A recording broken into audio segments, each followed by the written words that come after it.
Good evening, everyone. It's so good to have you back with us again, or maybe for the first time if you weren't able to be here last night or this morning.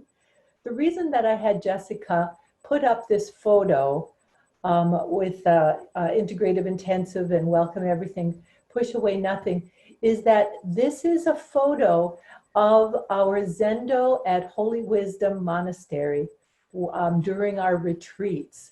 For those of us who've been there, I don't know about you, but the first time I saw it, it squeezed my heart and it placed me right there. And for those of you who have never been there, this gives you a scene of our physical Zendo during our retreats, even though we're now in the cloud Zendo of this intensive, of this retreat. So we've been through our first day, and welcome everything, push away nothing has been a very important and significant process or practice for our everyday life. At least for me it was, and I'm curious about how it has been for all of you. And when we have a chance to get some feedback, we'll take that with you. But what I realized or noticed today, that while I was out in my walking meditations, which is often the case, I will delight in what I'm happy to see. And when I'm not so happy to see it, I kind of ignore it. But this time I just said, hello everybody, or hello everything, welcome. And there's so much that I noticed just showed up. So that was my experience today, and I'm curious and wondering about your experience as you've been studying your own responses, your own reactivity, your own relationship to welcoming everything and pushing away nothing. I'm sure there wasn't any perfection about it, as we don't have a perfection. Our practice is not about perfection. It is about wholehearted living. So I will be reading here or reciting the Dharma, the opening to the Dharma talk chant. And you don't have it on your cards. I will be reciting this, and then I will turn it over to Flint.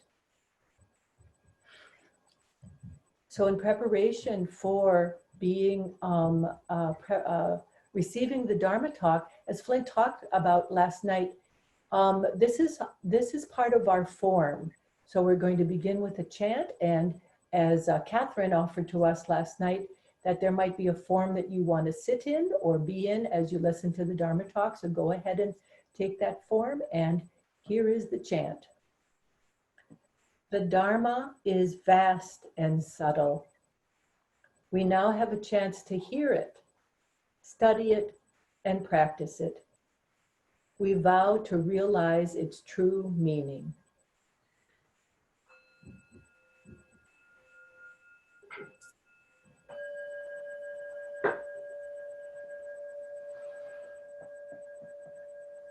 Welcome, Flint. So glad to have you here this evening. Thank you. It's good to be here. Mm-hmm.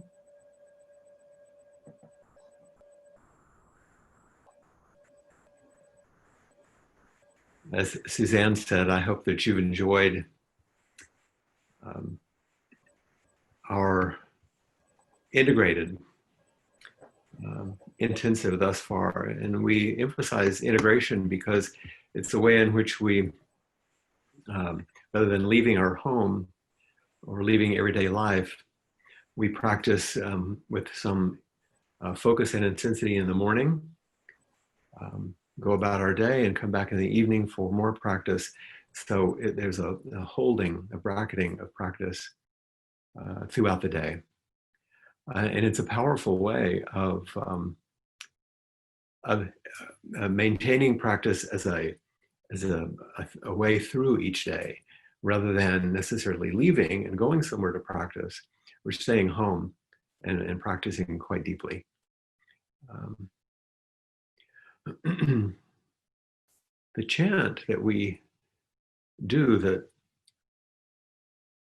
Suzanne just led us in, says that basically freedom is all around us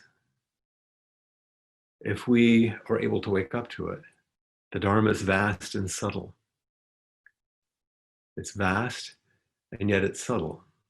It completely surrounds us and pervades us, and yet it's easy to miss. We now have a chance to hear it, study it, and practice it. We vow to realize its true meaning. We offer ourselves in a certain way to hear and to understand and to realize its true meaning. So this chant, in a way, says to us, the door of the Dharma is open. It's nothing special. There's absolutely nothing missing. Nothing extra needs to be added, nothing more. It's just this. And that statement that I just made includes the names of the Madison Sangha and all of the Sanghas in the UK. Open Doors and Community, the door is open. It's nothing special, the initial Sangha in Sheffield. Nothing is missing in Lancaster, nothing extra, nothing more in both the South and the North.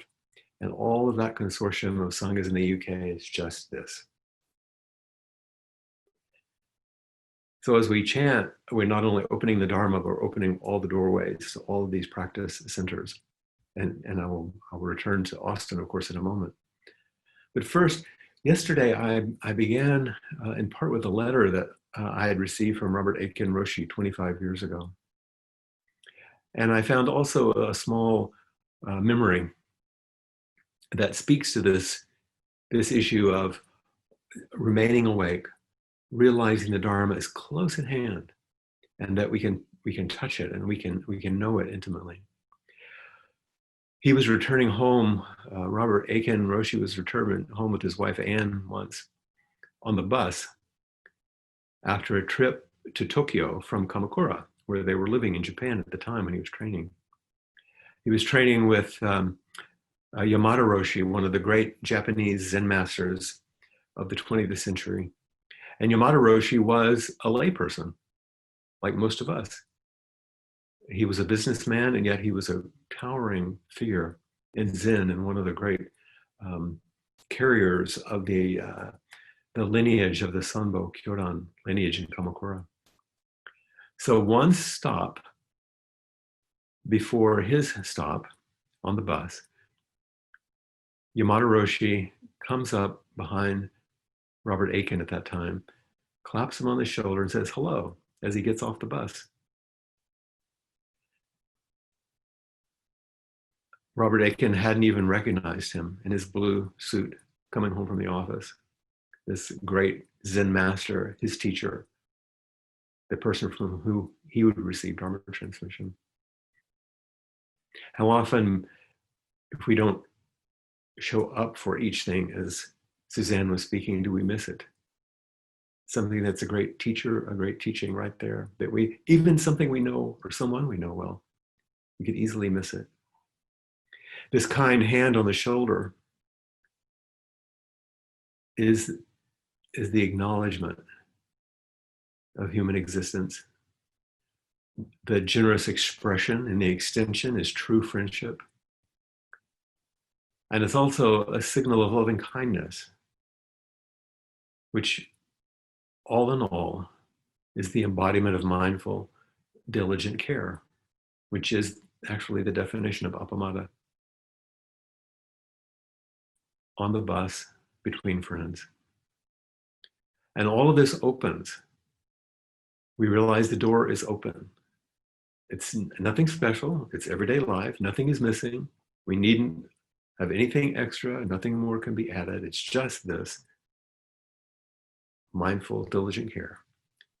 If we welcome everything and push away nothing.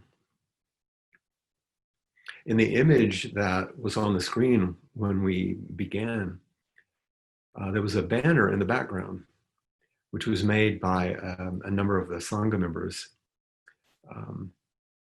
at Open Door Zen community in Madison. Some fine and careful craftsmanship from Chris and Mickey Joe and a number of people there. On it is inscribed a quotation from Dogen Zenji. The whole moon and the whole sky are reflected in a drop of dew on the grass. The whole moon and the whole sky are reflected in a drop of dew on the grass. In each moment, in each thing, in each opportunity, in each relationship, and the sparkle of someone's eye or the touch of your hand. And these days, more sparkle of the eye, not so much touch. We see the whole moon and the whole sky. In other words, the wholeness of life, the whole universe, just as the small Japanese coins I've been using with the image of the moon. If we stay awake, if we continue to turn toward everything and push away nothing. There's a very well-known poem I also would refer to by Rumi. And often only a portion of it is shown. I'm going to share my screen just for a second so that you'll be able to see the poem. Let me just navigate that here.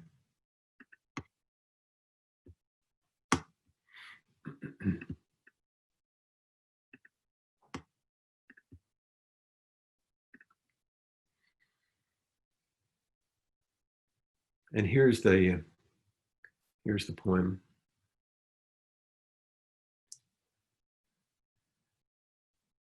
For years, copying other people, I tried to know myself. From within, I couldn't decide what to do. Unable to see, I heard my name being called. Then I walked outside, if you can spell correctly. Then I walked outside. The breeze at dawn has secrets to tell you. Don't go back to sleep.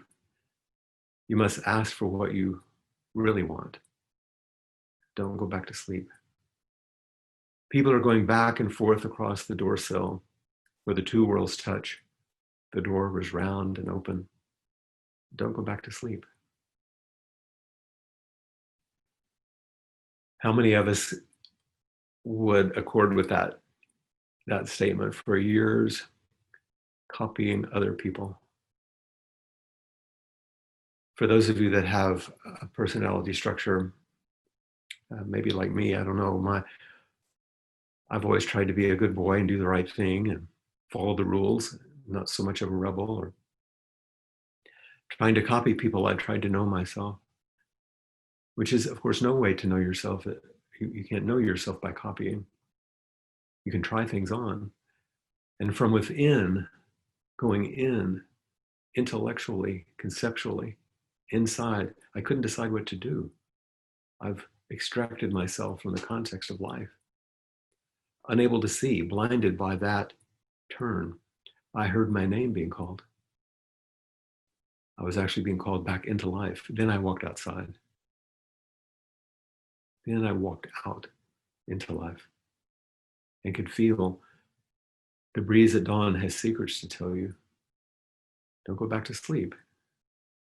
You must ask for what you really want. You remember my definition of discipline, remembering what you want.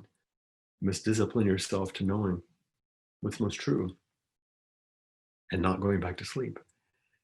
People are going back and forth across the door sill where the two worlds touch, and we're going to talk about this much more, this thin place. There is a thin place of birth and death. There's also the thin place of the ordinary world and the world of awakening. The door is round and open. Don't go back to sleep. Of course, I'll be sending this to you like everything else.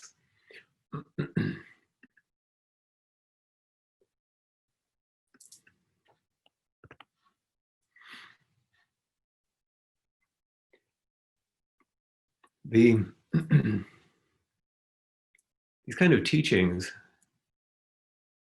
and the life that we're living and these kinds of stories the stories about Robert Aiken in Japan, which are only 60 or 70 years old, 50 years old. The ancient stories of Rumi from Dogen, 12th, 13th century. These are the old stories. But now we're living some very complex and powerful stories in our lives right now. And what we have to remember is that our lives will be the ancestor stories of the future. What will people learn from the way that we've lived our lives, the way that we've stepped out? What will people say about a difference we made or our presence in the world? What will our lives have meant? And these are things we don't actually get to choose. What we choose are the things that I spoke about yesterday: how to stay awake, be responsible, and to, through our welcoming everything and pushing away nothing, we begin to understand this tension. The foundational perspective of suffering is to look around at life, to step out and say, this isn't it. This can't be it. I don't want this to be it. The essence of the practices of the Buddha is the invitation to look and say, oh, life as it is, how am I to respond? Rather than this isn't it, apparently this is it. How am I to meet it? But the deeper question is, what if we don't actually understand our lives? What if underneath and behind the life we think we're living is a bigger or wider or deeper life that we are already living, but that we actually don't know? Going in, I didn't know what to do. I couldn't see. I heard my name called. I stepped out. These are the questions that distinguish the everyday approach, which is, how do I solve my life? To the spiritual approach, which is, how do I live this shared life? When people come to me for inquiry with their questions, they're almost always asking some form of, how do I, and then just fill in the blank. How do I solve my life? And the practice turn is, how am I to live this life in which I'm connected to everyone and everyone to me? In fact, we begin to realize as we step beyond the understood life to the mystery of life that we're not actually connected. Connection would suggest a separation in which things are brought together, but actually we're not separate from the beginning. We're one whole fabric, opening, moving, contingent flow of lived experience. So practice focuses our hearts beyond the circumscribed lives that we can see and turns us toward the life we can't see, but the one that we're actually living, or the one in which we're being lived. And this life, the one that you might not see actually very well, is the life that your teacher or your friend might very well be able to see, but one that you can't see. You know, this is the great benefit of spiritual friendship. And this is really what all the old ancestor stories, which we sometimes call koans, illustrate. They're usually small stories in which there's a relationship among usually a couple of characters, maybe walking together into a world they inhabit, but they actually can't see their way alone. I think this is what challenges like COVID-19 and the pandemic open for us. And not just that, because I know so many of you and have lived through so many things with you, I know the difficulties that you face, the challenges, the triumphs, the healing, the despair, the loss, because we can lose our ground in ways which are so totalizing that there's actually no handhold, no grounding, no coping strategy, no crutch, no spiritual practice which actually helps. This is true vulnerability for which there is no rehearsal.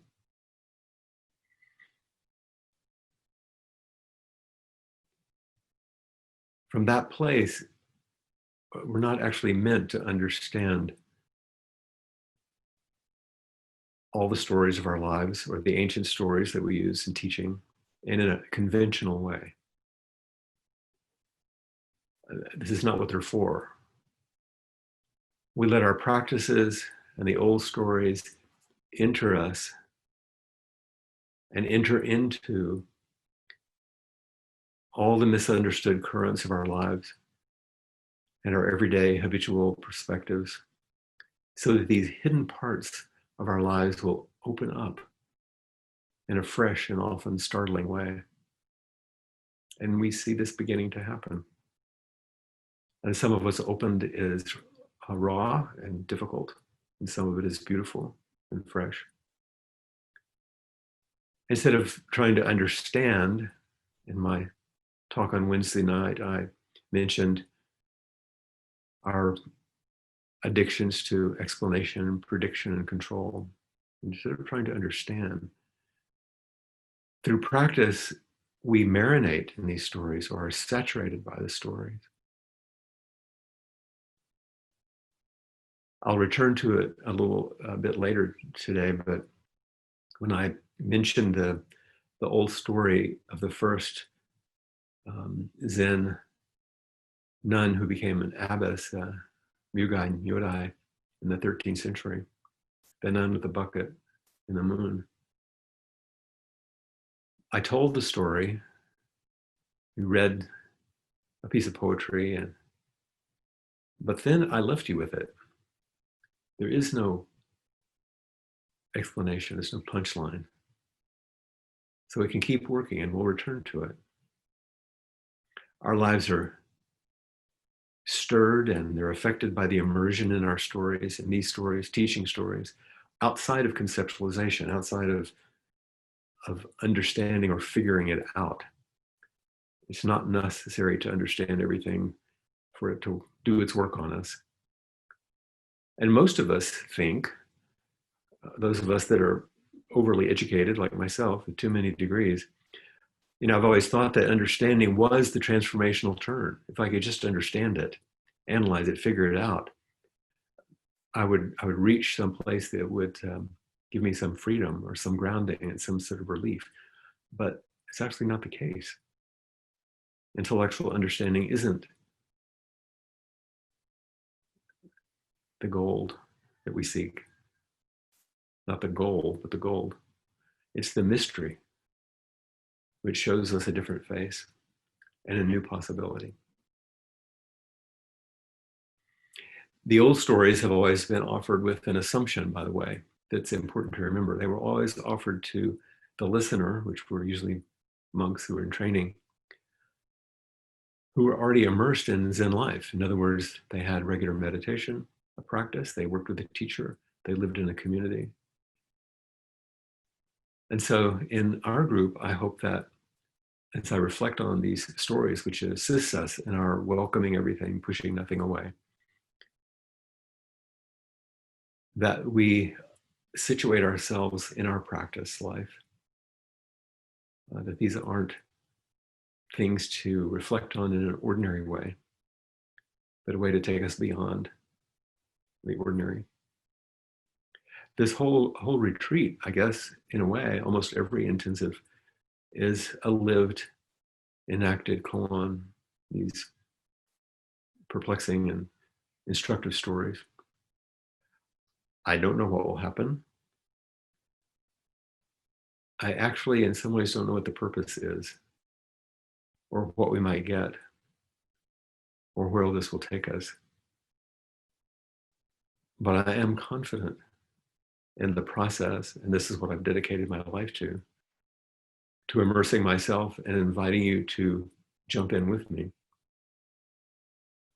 Because this is what all spiritual practice is about. Revealing ourselves to ourselves in surprising and unexpected ways, often in response to sometimes impossible, impossible questions or circumstances, which is, once again, where we find ourselves these days. Our practices ask us to turn toward everything, to push nothing away, and to see what happens when we do. To see what happens when we do. There's no guarantee. There's no, if you do this, I promise you'll get that. Very similar to the embedded and startling statement made by Joan Sutherland in the quotation that I offered you on Wednesday night about compassion, about great compassion.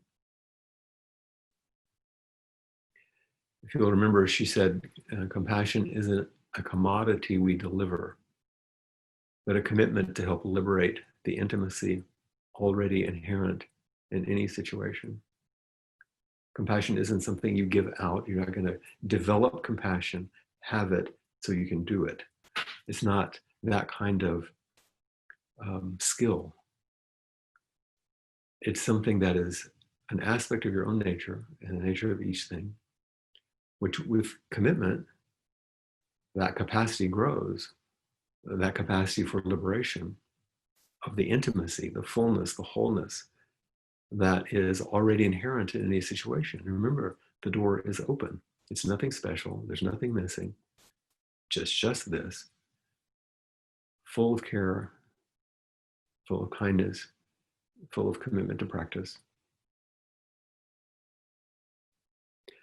She goes on, I'll remind you to say, usually the most intimate response to another's difficulty begins with a willingness not to flee.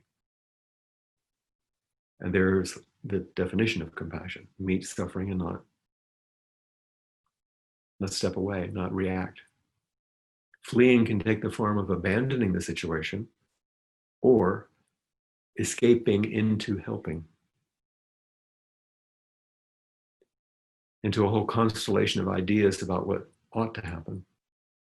And suddenly the situation is held and directed by my self-centered aspirations rather than what's needed. She says intimacy is being willing to stay and accompany and listen, to be vulnerable and surprised and flexible. And then the statement that I emphasized, her last statement, it's a willingness to fall with someone else and see what becomes possible when we do. The willingness to fall with someone else.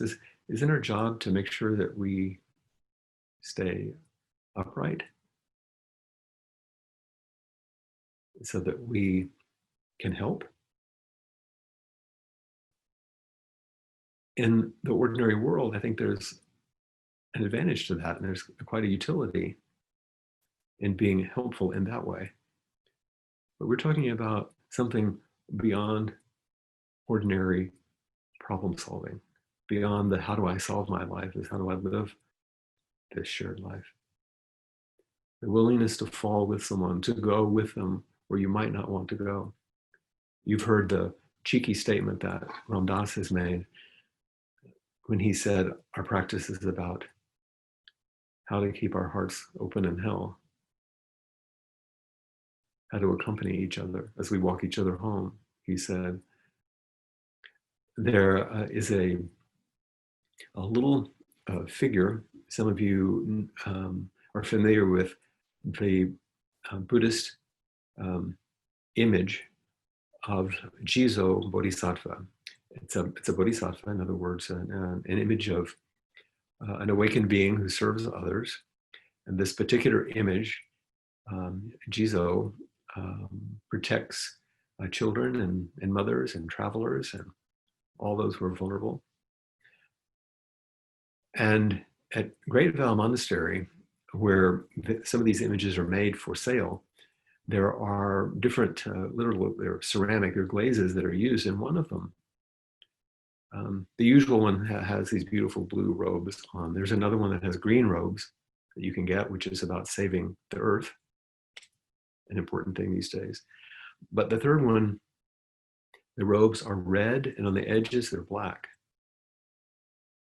And this is the image of the Jesus that descends into hell to save beings who are afflicted very deeply, and his or her robes are singed and burned.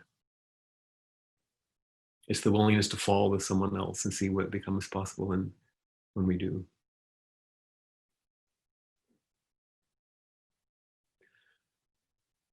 I want to return to the story of the nun that I spoke about earlier. And if you just bear with me just a second, I'll restore the image that we watched the other night.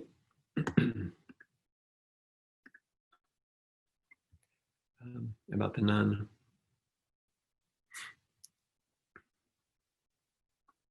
Excuse me. I'm going to have to let that go for a second. I apologize. I got ahead of myself. What I did want to do is return to the teachings about that story. And for those of you that weren't at the Wednesday night talk, this particular historical figure was an early Buddhist nun who was striving very diligently for awakening, was frustrated, went to an older nun, a mentor, who encouraged her. And after that encouraging talk, she went for a walk to fetch some water in a bucket from the well to bring back to the monastery. And when she did, on her way back, the bucket broke and fell apart. And the image of the moon, which she had seen in the water, disappeared.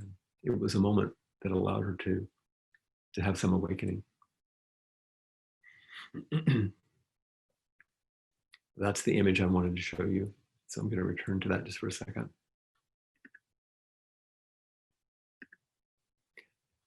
And the poem, which I had not shared the other night, that she had written.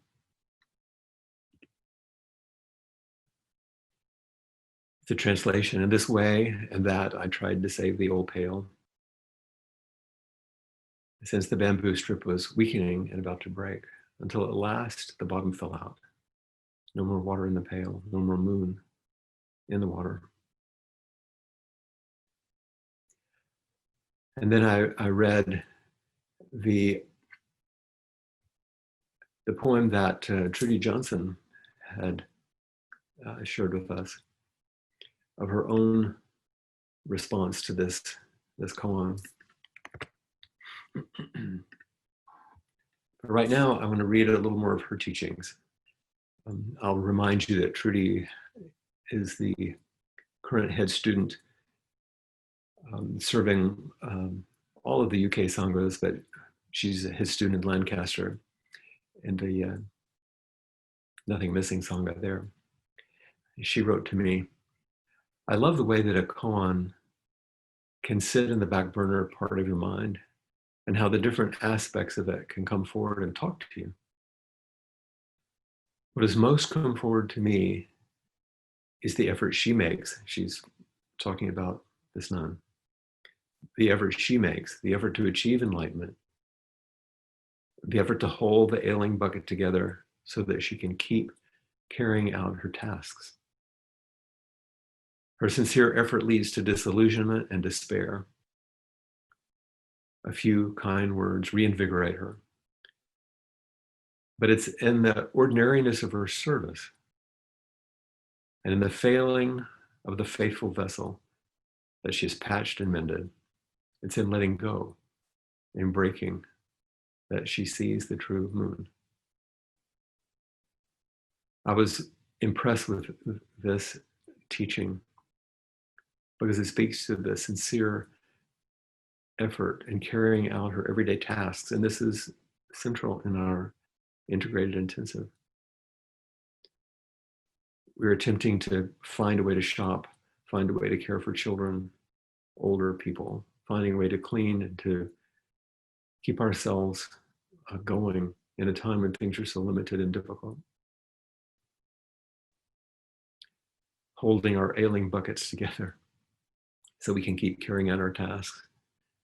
Our effort sincere to wake up in the midst of all of this and the disillusionment and the despair.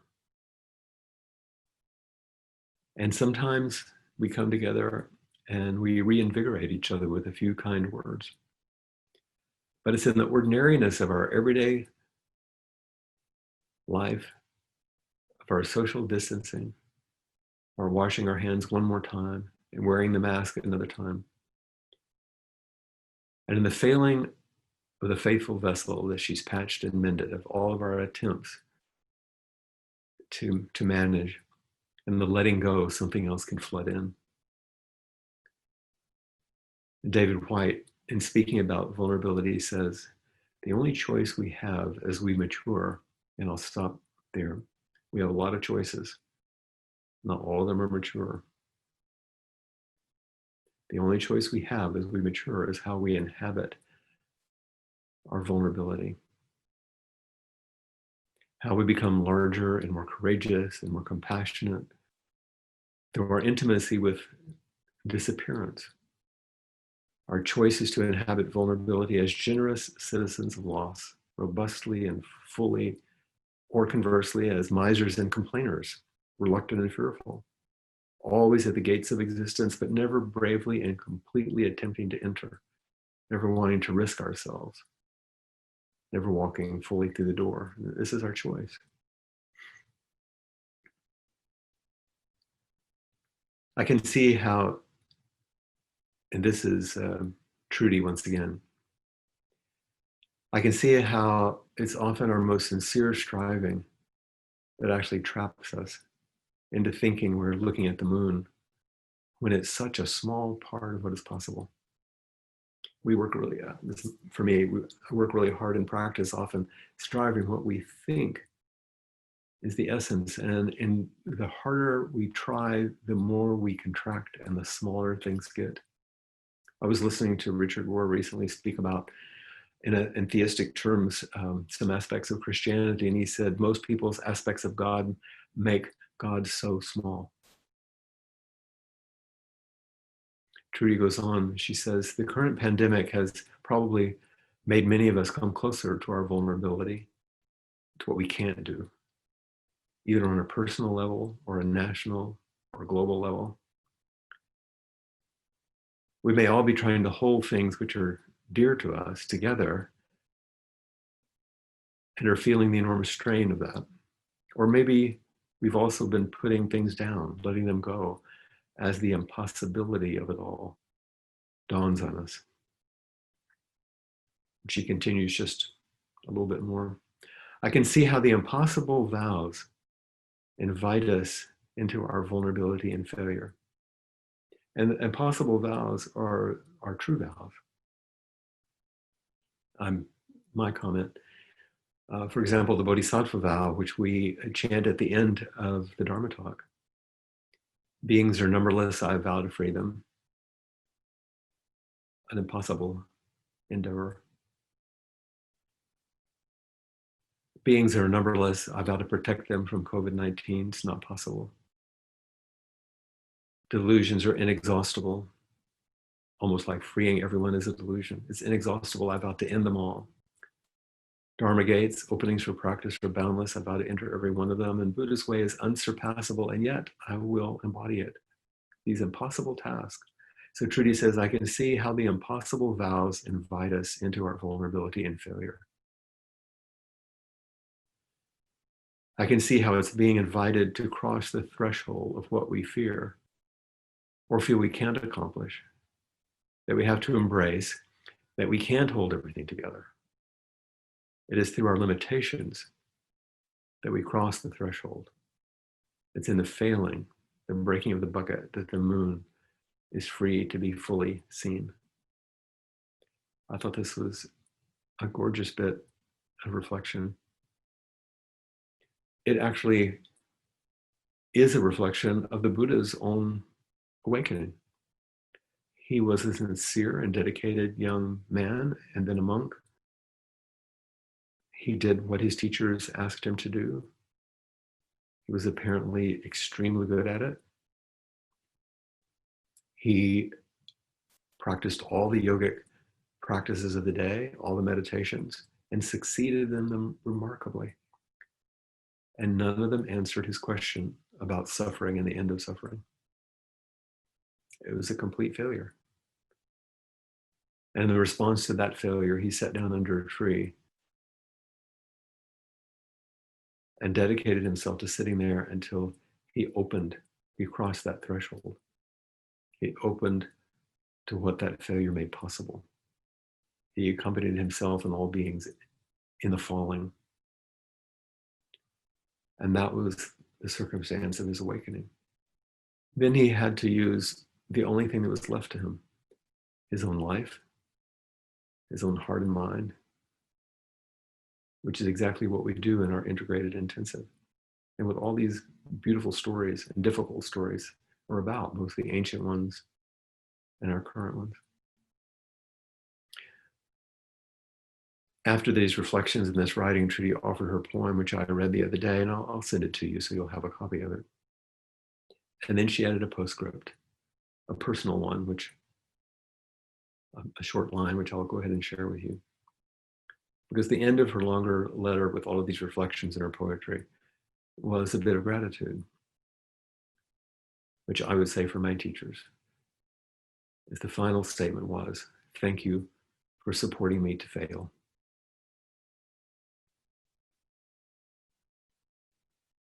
Thank you for supporting me to fail. Without opening to the larger context, the perspective of practice, that sentence would make no sense to most people. But through practice, you can understand it because it's not about any kind of collapse. It's about the breaking open and the immense possibilities that come from that. Now, I want to step back just for a moment and talk about the actual classical structure of koans. We haven't talked about it so much. Many of you know that the word koan comes from Chinese characters, which literally are translated as a public case. In other words, a little story of some public event that happened.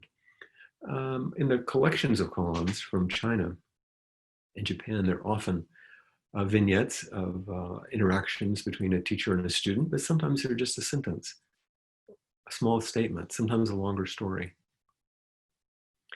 And when they are brought down to us and recorded in these collections, there's a certain form that they take. There is what's called the case, which is sometimes just the question or the longer exchange. It's usually a recording of something that supposedly happened at the level of everydayness or form, but which opens a door to boundlessness. So the case is the story, the question. Then often in the collections, there's commentary. Whoever is putting together the collection of the koans, there's some commentary.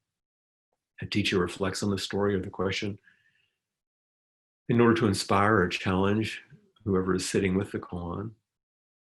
This is like the older nun with Mugai giving her some encouragement and help, reflecting on her struggles and sending her off to get the water. And then there's the case, the commentary, and then a verse. This is a cultural thing. It's a classical Chinese way of offering something beyond the intellect, outside of reason, yet fully intimate with the space opened by the koan. It's poetry, and like poetry, it opens something that is beyond what you might describe in prose. So this is the form. Many of you have studied koans before. I said that this kind of study that we're doing opens us to what's unexpected. Just like the letter fell out of my book yesterday and something unexpected fell into my lap, which ended up being a remarkably useful and precious teaching. This morning, it was an email.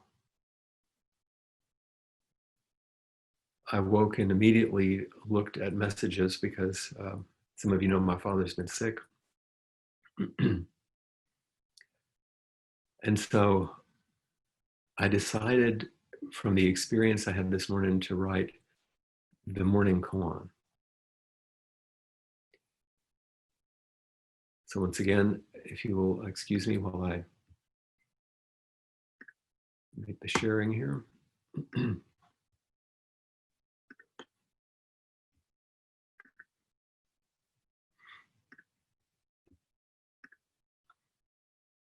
This is the poem we had a moment ago. It's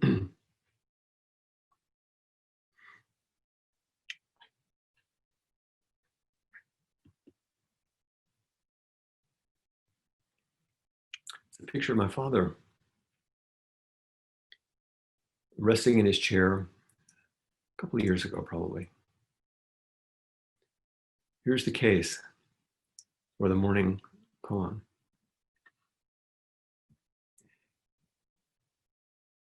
And I'm very sorry, I'm gonna have to change something I can't see.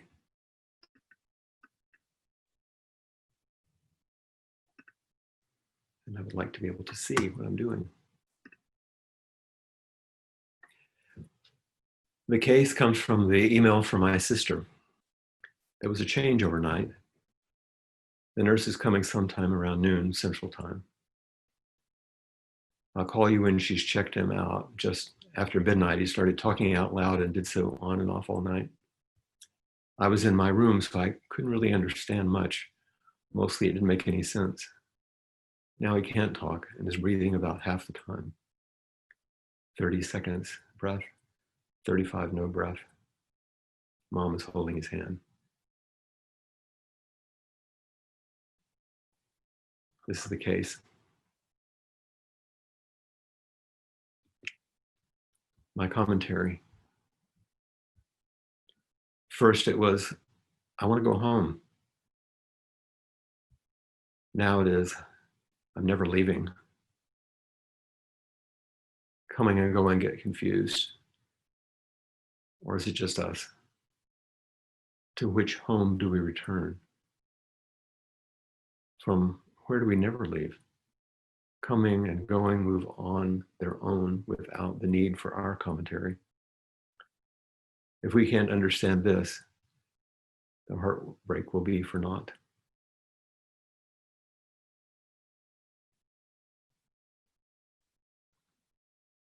And the verse,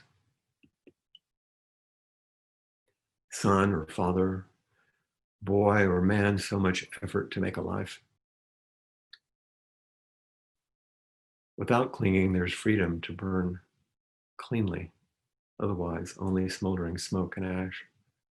Where's the light now?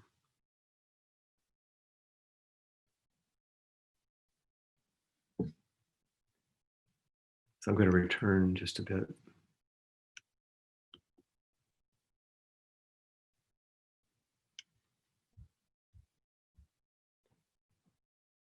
He kept saying, can I go home from the rehab facility? But during COVID-19, it was difficult. And then we finally achieved his release from there and got him home. And then he was confused. He wanted to go home. He didn't know where he was. But then there's the bigger question, isn't there? Which home? Did he want to just come back to the house, or did he want to go home? And amidst the confusing babble last night, Kathy said, he did say one thing clearly, I'm never leaving.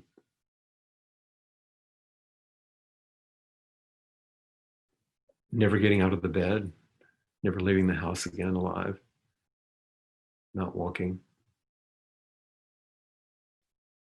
Or is there no place to go?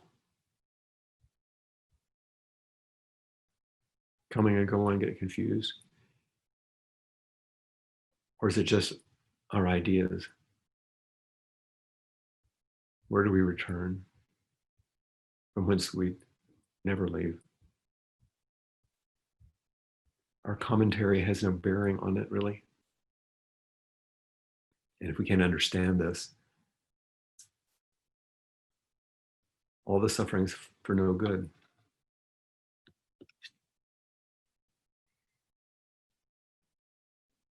All these roles, these things we inhabit, male, female, son, father, boy, man, girl, woman, husband, wife, friend, all these things.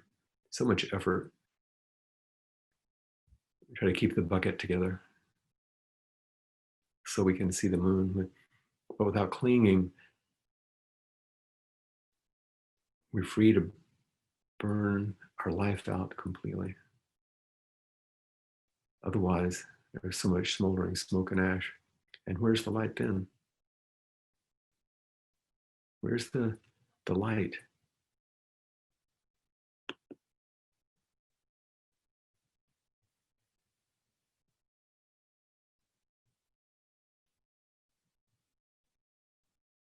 "68 years ago,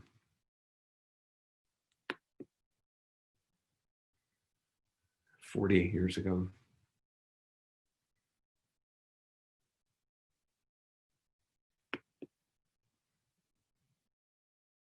3, 4 years ago."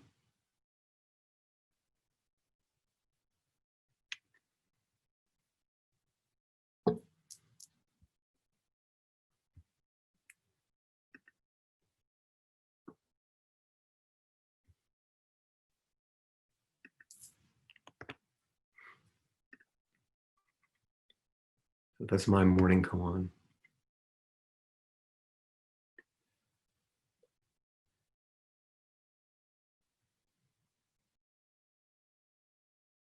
And the koan is not about me worrying about my father dying or you be concerned about me as we move through this transition. All that's part of life, all that's happening.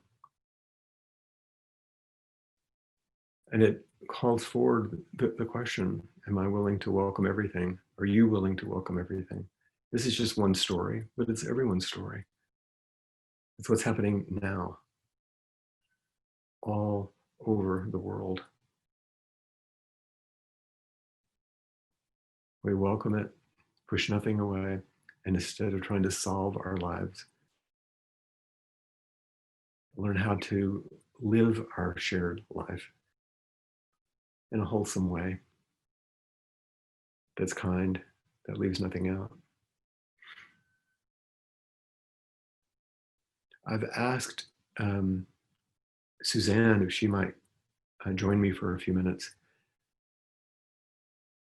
and share some reflections on this koan. I sent it to her ahead of time so she could reflect on it, see what called her, what opened her heart. So I'll ask her to join just for a minute and hear her comments on the morning koan.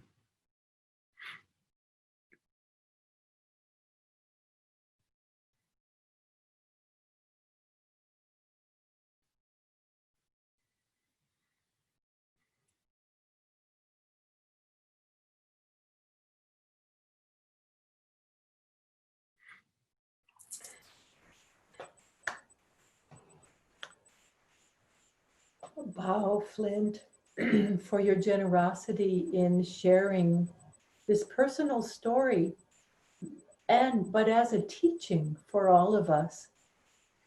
When I read the koan and it said morning koan, I did not read it as the time of day. I read it as MOURNING. Mhm. A better name. Mm. Mm-hmm. Mm-hmm. Maybe. Mm-hmm. I felt it. Mhm. Last evening you said, and I think it was out of Joan Sutherland's quote, you said that common reactions to grief and loss are either to turn away or to move in to help. Right. Right. To flee Mm-hmm. or have another way of fleeing through helping. Through helping. Mm-hmm. To try to fix the problem or fix the grief. Right. Which is different than an appropriate response, of course. But Exactly. Yeah.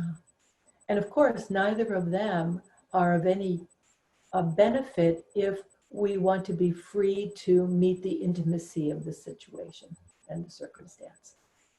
mhm. And yet the pull sometimes is, and I don't know about others, but I can certainly feel that wanting to back up Mhm. myself and then go, that's not the right direction. I came upon a sign on one of my walks that said wrong way. And I took a picture of it Mhm. so that I could remind myself there is a wrong way, and there also is the way that I Mhm. want to be on.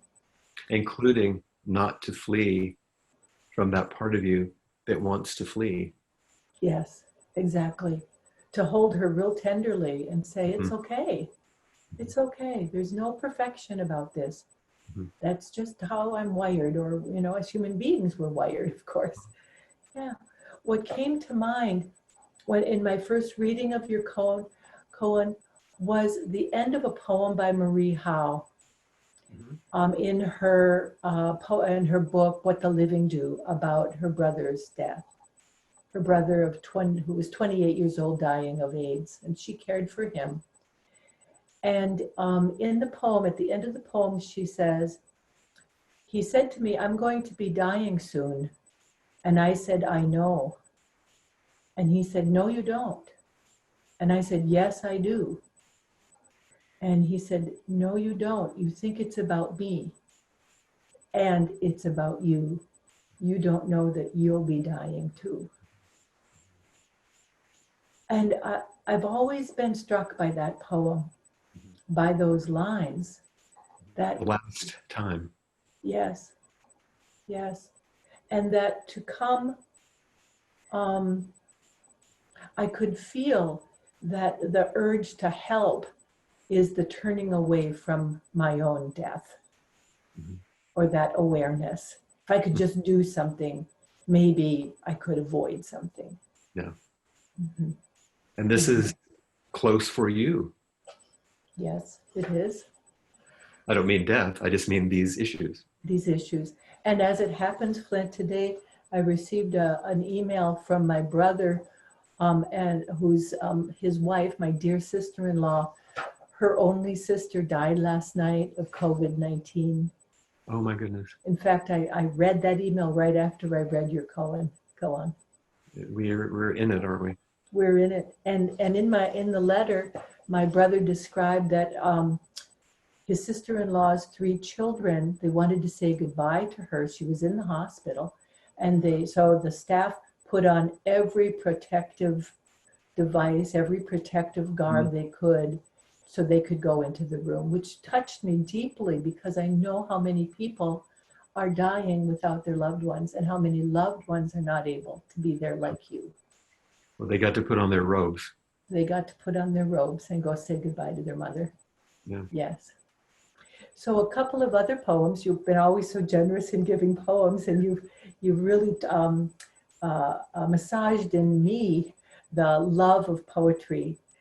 So I remembered a couple of poems. One I came across recently, but one you gave us a long time ago.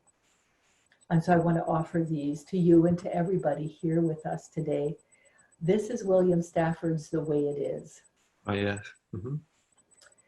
There's a thread you follow.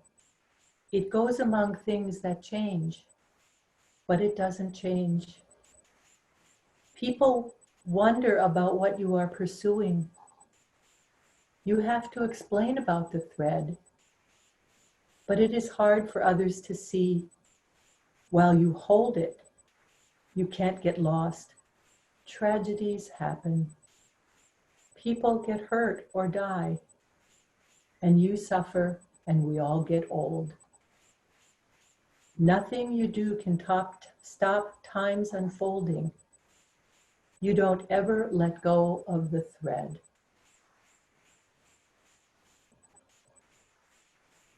That's what our practice is about, isn't it? That's what we've been talking And about. we weave ourselves together over time so that thread holds. That's our relational practice. Yes. The other one is a fairly new one that I came across.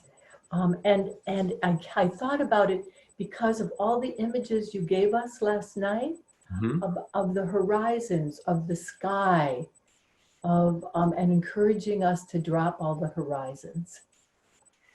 This is a poem called We Are of a Tribe by Alberto Rios.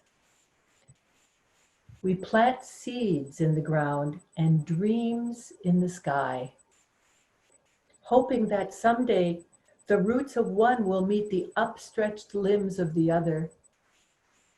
It has not happened yet. Still, together we nod unafraid of strangers. Inside us, we know something about each other. We are all members of the secret tribe of eyes. Looking upward, even as we stand on uncertain ground. Up there, the dream is indifferent to time, impervious to borders, to fences, to reservations. This sky is our greater home. Thought of your dad with that one. It's beautiful. And I hope that you will make sure that, oh, did you finish? I'm so sorry. I'm not done yet. Yeah. I'll read the lines again. Up there, the dream is indifferent to time, impervious to borders, to fences, to reservations. This sky is our greater home. It is the place and the feeling we have in common. This place requires no passport.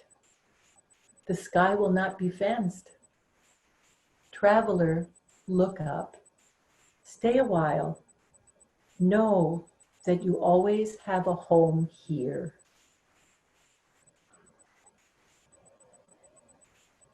This is thinking of the Dzogchen Tibetan teachers that I've sat with where we do sky gazing. And how at the Appamada summer intensives, we would lie down on the ground or on we'd stretch out on the furniture by the pool and look at this evening sky as the sun went down as our last meditation. To feel the boundlessness. Yes. Well, you know, Flint, that my favorite thing to do when I come to Molokai, partly because I'm not sleeping because of the time difference, is to spend my time in the night sky. Yeah. Because I can see the stars all the way to the horizon, which is edgeless. Yeah, that's unusual, isn't it? It is. The children of the night. There was a line that you had made a comment to me that you'd thought about let's see, what was it? To which home do we return? From where do we never leave? You're speaking of it. So. And your father, with this poem, your father comes to mind for me with the sky is our greater home. I wondered if it's another way of saying I'm never leaving. Yeah. When Ramana Maharshi was dying and his student said, Babaji, don't leave us. He said, don't be silly, where could I go? Yes, I remember that story. Yeah. Thank you for offering your comments and your beautiful poetry. And hopefully you will make little PDFs of those and put them in the packet that will be sent to people. Yes, I will. And I can feel as you speak another last line of another of Marie Howe's poems from that same collection. The poem Annunciation, which ends like, I could die from having been loved like that. Mm-hmm. Yes. Thank you.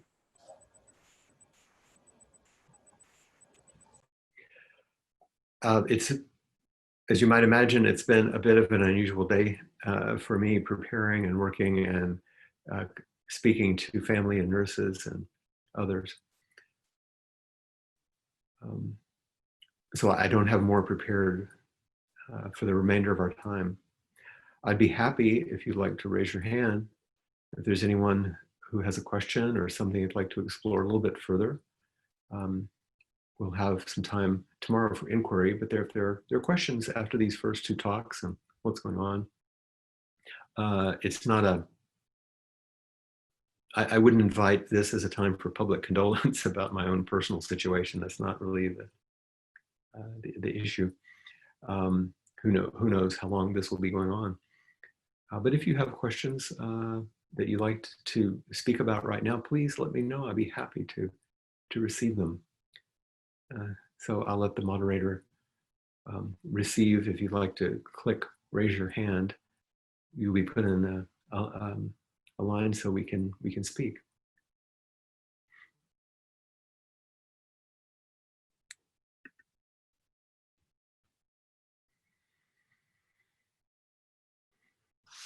Hi, Laura. Hi, Flint. I was really struck by the conversation about not making meaning, not having to make meaning, not over-explaining, not needing to control the whys, the narratives, the hows. Mm-hmm. And it also made me think too of storytelling, how we also, as humans, love to put words to things. Absolutely. Yeah, and I just wanted to bring that up and see if you had other thoughts or things to share about how do we tell stories, especially through memoir, in a way that feels so permanent and decisive in typed font that's printed, but at the same time we also want to let them go and be open for interpretation. Well, you're doing a good job saying, because if we make them into truth, we make them too small. Yeah. That's the moon reflected in the water. But if we offer them as opportunities, as pathways, as doorways, as openings to something larger, like poetry does, the stories are the same thing. They aren't the documented, accurate, factual thing. They're a reflection of the moon and the water. But we need that. And sometimes we need to share it. I wouldn't share my photography. It's the same thing. It isn't an accurate record of something. It's a reflection. It's a capturing of something that we can share because it calls forward then something. So things begin to open in response. We're part of the flow again. And if things open, what we don't want to do is for things to land and be done. Right. You know that statement you've heard me make about my mentor, John Gladfelter, when I asked him a question one time and he said, "Oh, that's such a good question. It would be a shame to answer it." It's that we don't want to deaden things. We want to keep them alive. And so if your stories open deeper inquiry, open one's heart, mind, and the space of possibility, of awe, mystery, it's like Mary Oliver's always said when she was asked about her poetry, she said, I want it to open mystery, more questions, not answers. Right. Be glad of the mystery, want the mystery. If it does that, then we're doing proper storytelling. If it's a way to put something to rest in its final thing, then it dies.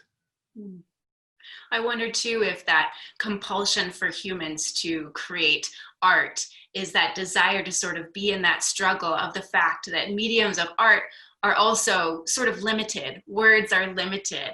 Sure. Colors might be limited within our spectrum of what we can see.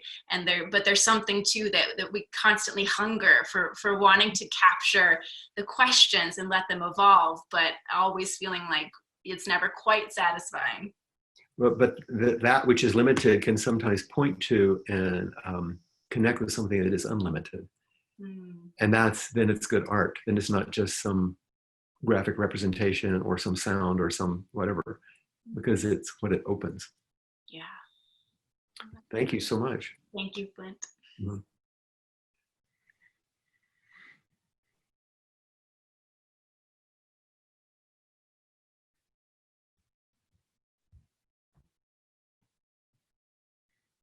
Hi, Darcy. Hi there.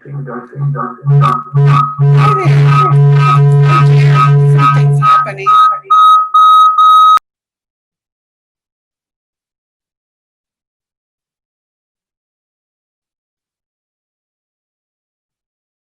Sound reverberation.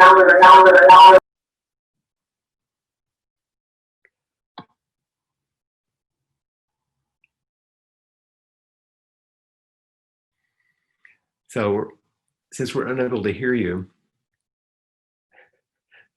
without, you could try to turn down your volume and see if that helps. Some technology stuff problems earlier. So Right. the reason I raised my hand is I don't think I'd ever heard it put quite this way before about helping or problem solving, that it's actually fleeing. And it's fleeing because you're trying to meet some need of your own rather than seeing what's really going on and what's needed. Yeah, the following, the listening, the intimacy, the vulnerability, the falling. It doesn't mean not to be responsive. But if you're quick to try to fix, it's usually so we'll be not so uncomfortable. Yes. And if somebody needs something from us, of course we want to be helpful in the true way of supporting, encouraging. But we go so fast. We don't, you've heard me talk about the Buddhist peacemaker order that Bernie Glassman started. Their precepts are come into difficult situation that don't know, fresh, beginner's mind, then bear witness, take time, bear witness, then compassionate action. And what we normally do is we come in and try to fix so we can relax and figure out what went wrong. And so just notice that there are ways of helping that are a turning away to try to make things stop. And there are ways of helping, as it were, that are nourishing and useful. And this practice is about discernment, how we know the difference. Wow, that's sometimes a fine line. It's a very fine line. And difficult to do. That's right. And for those of us who have personalities that are organized around helping and solving and fixing, or mothers, yes. I only say that because I know you and know that it's a challenge because you're also invited to do it. It's a strategy that's invited. Yes. So my takeaway, I'm trying to get something to work with here, is you're saying really go into the situation or respond first with the awareness that I don't know. Mm-hmm. So that you can see and hear and touch and taste intimately. Yeah. And find out.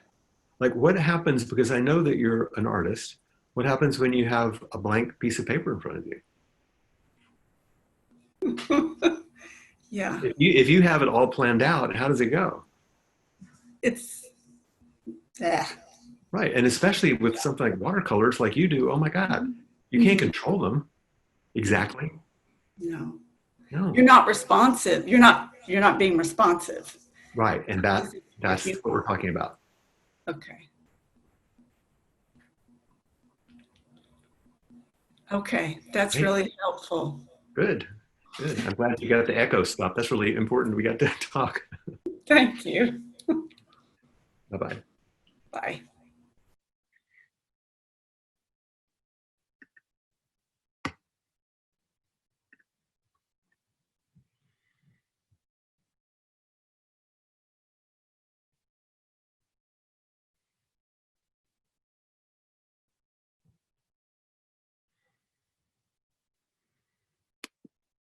Mara, are you there? There you are. Here I am. Hi, Flint. Hi. Hi, everybody. Thank you very, very much. I'm going to try not to cry when I ask this question. Things aloud. My question is about crying. My question is, oh God, this is hard. That when I have such a strong emotional response, right here, it's how to have that and be real with that, and also have sort of a not be so caught in it as to not be able to be present and responsive. I don't know how to do that. I don't think. How did you do it right now? Well, You just did it. I know. I part of me just wanted to fall apart into a puddle. You could do that, but you didn't. No, I didn't, interestingly. What did you do instead? Well, I carried it with me in a friendly way. Yeah, you didn't push it away, it didn't look like. No, I didn't. And it's not gone. No. Sometimes when I'm in a deeply, trying to show up in a deeply present way, say in relationship to something that's so painful, I don't know how to show up and sort of have a helpful response as well as being authentically present with my feelings. I don't either. We stumble through it. But the question that you're asking is the way. In other words, you're sensitive, you're awake to this. Otherwise, you'd think just going with your feelings and forget everybody else would be a nice thing to do. Oh. Or shutting it down and being repressed would be the right thing, whatever. But you keep yourself on the edge. You know there's a lot of feeling. You know that you want to stay present. You know that you don't want to lose yourself either way.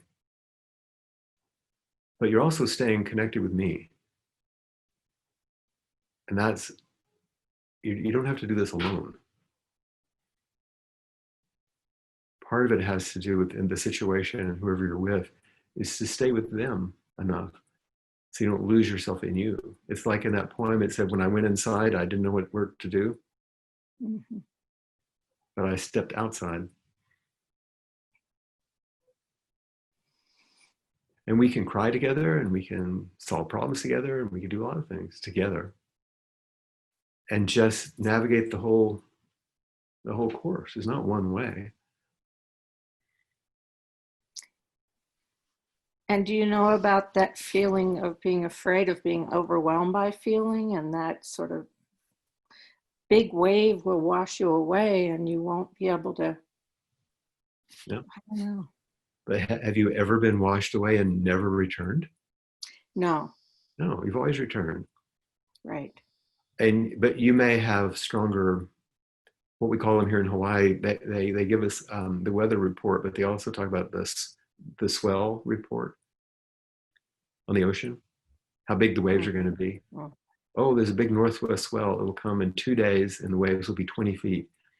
And so it's good to just be awake to the swells because they'll come. Thank you. And some people have bigger swells than others. You're a strong feeler. Yeah. It's one of your beauties.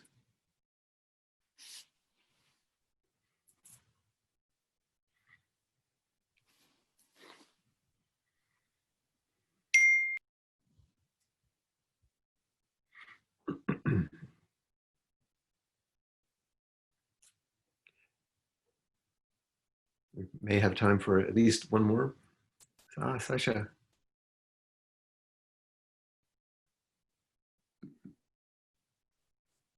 Hi, Flint. Hello, Sasha. Thank you for sharing. You know, you sharing and others' questions made me think, especially the one when you were talking about escaping and intimacy, it made me think about me being trapped between grandiosity and shame. And in that moment, I very quick about rushing to fix it. And even asking you question right now is me trying to figure out how to figure out not to rush to fix it. Like, I'm so slow down. I mean, if you know that your practice, your ordinary habit is to rush, then the practice is to slow down. But first, you have to notice that you're doing it. And just like I said to Darcy, there's an invitation to solve when you're a mother. And well, as a school principal, my goodness, that's what you're asked to do all the time, isn't it? Yeah. I know it isn't just your job you're talking about, but still, there's an occupational hazard. Everybody's coming to you. What do we do? What do we do? What do we do? And so you get a chance to practice with this quite a bit. And one of the most powerful things you have is to communicate with your body and your language and your facial expression and everything else. I am right here and we're going to do this, but the words that come out of your mouth are, I don't know. Let's see. So you're not communicating with your whole being, oh, I don't know. You're communicating, I don't know. Let's see. So you give both confidence and space for something. So can I say it then to myself as well when I am finding myself searching for the answer, how to... I hope you will, yes. Mm-hmm. And you also note how to turn toward the one in you who is pushing for the answer. And to say, I know you're worried. I know this is important to you. Yeah. Come rest with me and let's see what we can do. I'm not trying to shut you down or push you away. Let me be with you and see what we can find out. It's just like that kid at school who wants to come up and you say, God, I don't know what we're going to do, but let's go talk, let's go see. Yeah.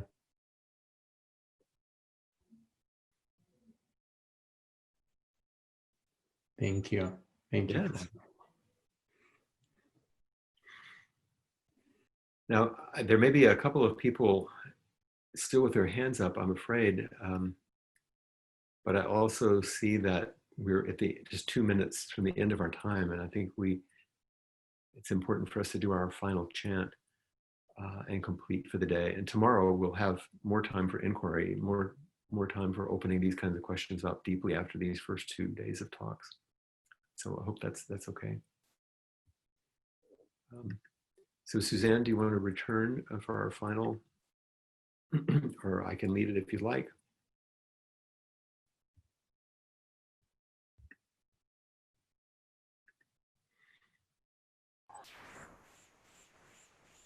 Did you want to lead the final chant like we did before? Okay. Yes. Great. I'll be with you here. Okay. Beings are numberless. First, may our intention. I was going to do that after, so I'll do that at the beginning. May our intentions permeate all beings in place with the true merit of the Buddha's way. Beings are numberless. Beings are numberless. I vow to free them. Delusions are inexhaustible. I vow to end them. Dharma gates are boundless. I vow to enter them. The Buddha's way is unsurpassable. I vow to embody it. Beings are numberless. We vow to free them. Delusions are inexhaustible. We vow to end them. Dharma gates are boundless. We vow to enter them. The Buddha's way is unsurpassable. We vow to embody it. Beings are numberless. This vow frees them all. Delusions are inexhaustible. This vow ends them all. Dharma gates are boundless. This vow enters them all. The Buddha's way is unsurpassable. This vow embodies it.